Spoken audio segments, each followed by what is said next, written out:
Hello, lovely people. I welcome you once again to Bright and Clara's channel. Thank you all for clicking. This is episode 6 on a 7-bedroom house that we are putting up for our clients, our beautiful, lovely couples. Okay, so again, in your view, is a 3D. A 3D means a 3 dimension. It gives you a pictorial view of how your house should look like when it is completed. The finishing part of every project is the most important part of it. In your view is the breakdown of the total cost of the project. I believe I've explained the cost of the borehole. When you see the borehole there, I have explained that in episode 5. So kindly go back and watch episode 5 to see the breakdown of the borehole. All right. Okay, so from episode 5, we did all the column settings. And so today in this episode, we're going to be doing the trench casting. Okay, we're going to be casting the entire trench. And there you see them laying the DPM in the foundation trench. Okay, yes, it is important. If you know of any other method apart from this, please drop your comment. Okay, I've seen a couple of videos where I have seen people, cover the entire trenches, both left and right. They cover it all completely, just like a pancake. They cover it all with the DPM. You understand? In fact, they've laid it all the way to the top of the footings. Are you with me? That is what I noticed, and I'm like, wow. So we are all trying to fight this kind of difficult thing we call the dampness. A lot of us are trying our possible best, to overcome it, because if you don't, and you feel like, no, my contractor said nothing is going to happen, the soil is okay, one day you start feeling that your wall is peeling off. You understand? So for me, it baffles me. I believe that in recent time, people are not using the quality of those products that we normally use before. In terms of block manufacturing, they are not using the right cement. You understand? Even the cement production itself, they have reduced the quality, because in the old houses, they didn't use any DPM, and most of those houses, you can hardly see water dampness. You only experience them in these recently built houses. If I'm wrong, please correct me. You understand? Recently built houses, you experience those water dampness a lot. So are we going to look at the quality of the cement? It's another factor. Are you with me? Yes, that is another factor. Our soil, we are always using the same sand. Are you with me? So there hasn't been any change in that. Are you with me? In terms of water, maybe the chemical they put in the water, is it the one causing the problem? We need to find out. Are you with me? Because all these are becoming increasingly more and more. Increasingly more and more. If you're not careful, you will spend all your money trying to treat water dampness. Are you with me? It baffles my mind. It baffles my mind. In my house, I have done a different method, because the contractor that built my house didn't put any of these DPM. That's why on my channel, I have advocated for the DPM. Right from my channel, I taught people about the DPM and then the bitumen waterproof coating. Okay, it shouldn't be something that should be hidden from the people. Right from my channel, I taught everything. So this is how I know it is done, because I've watched videos from America, from Russia, because each country have their way of dealing with dampness. So I try to watch other videos from various countries to see the best way to mitigate the water dampness. You understand? and this is the best that I know, the best way it is done. Okay, if you try to modify it, that is fine. It is to suit you. Don't make it as though we should follow that. So if you modify it, that's fine. Why? Because now that I've laid the DPM in the trench, the concrete is going to sit here. But what about the edges? Okay, the edges up here.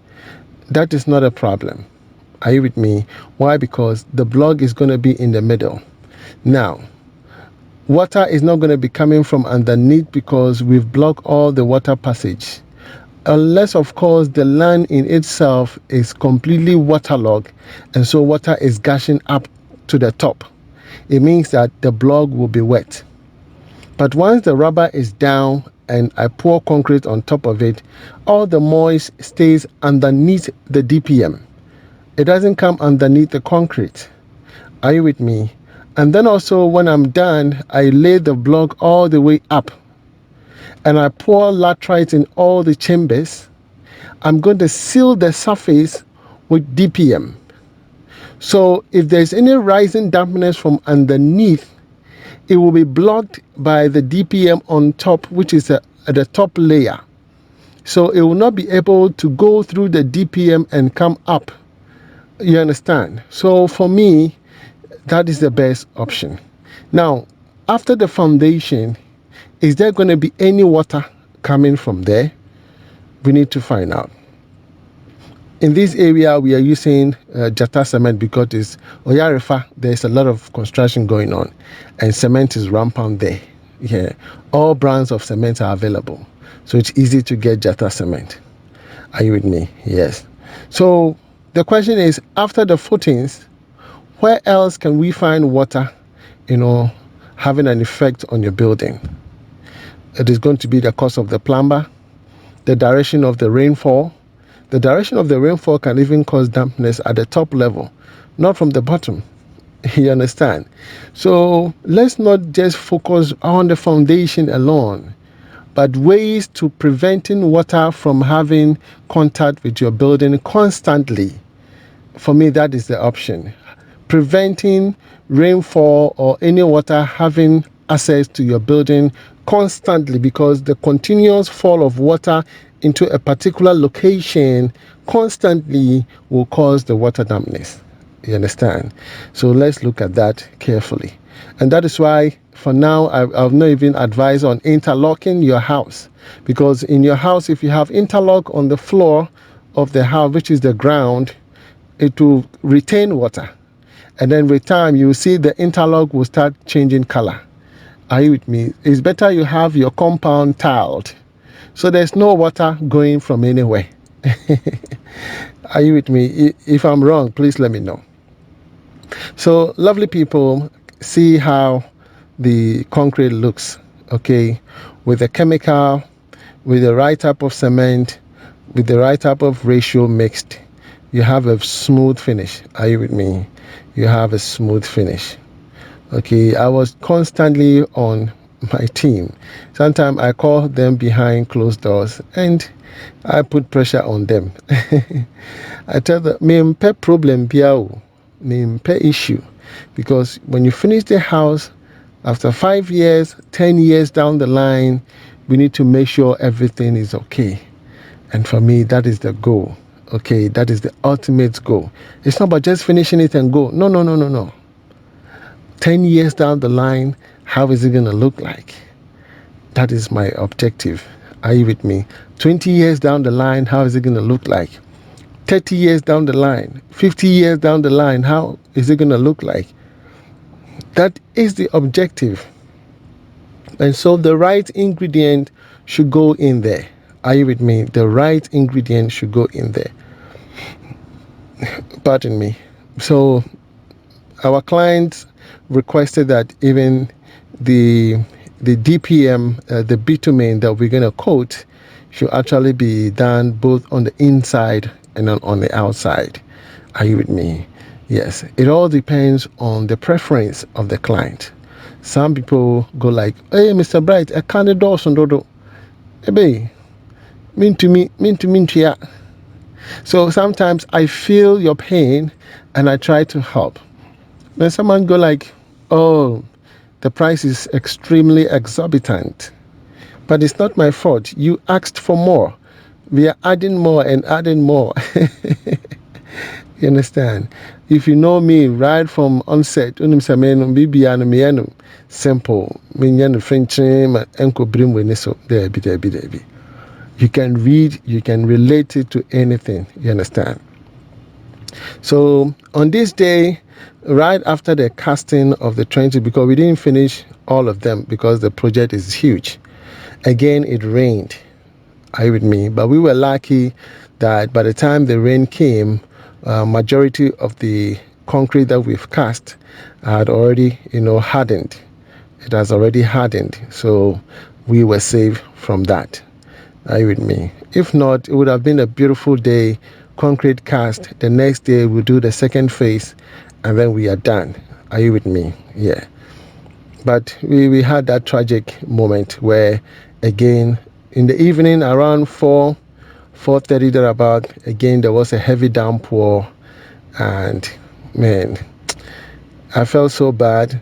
But it's normal. Those are some of the challenges you face during construction. Okay, yeah. Sometimes you might have your wall break down due to the heavy downpour. You might have certain things getting collapsed. The wind that comes with it. It all part of the construction process, and there's no way I have to go and check weather forecast. When I check the weather forecast, it tells me there's no rain, but before you realize there's a rain somewhere. So we just try to manage. We wake up every day going to the site hoping that it doesn't rain. Yes, hoping that it doesn't rain, and that has always been the goal of the day. So yeah, so far so good. This is how far we have come with the foundation concrete casting. I believe in episode 7 you'll be seeing the final works of the concrete casting and then the tragic that came thereafter due to the heavy downpour. Okay, we have to bring in a suction pump to take away all the water from the trenches, and then we proceed. Are you with me? If you need my help, please write to me at bright&clara@outlook.com. I prepare estimates, okay, and I build houses for people who are vulnerable. Okay, my name is Mr. Bright, and I love you wherever you are. From me to you, shalom. God bless you wherever you are. Bye-bye.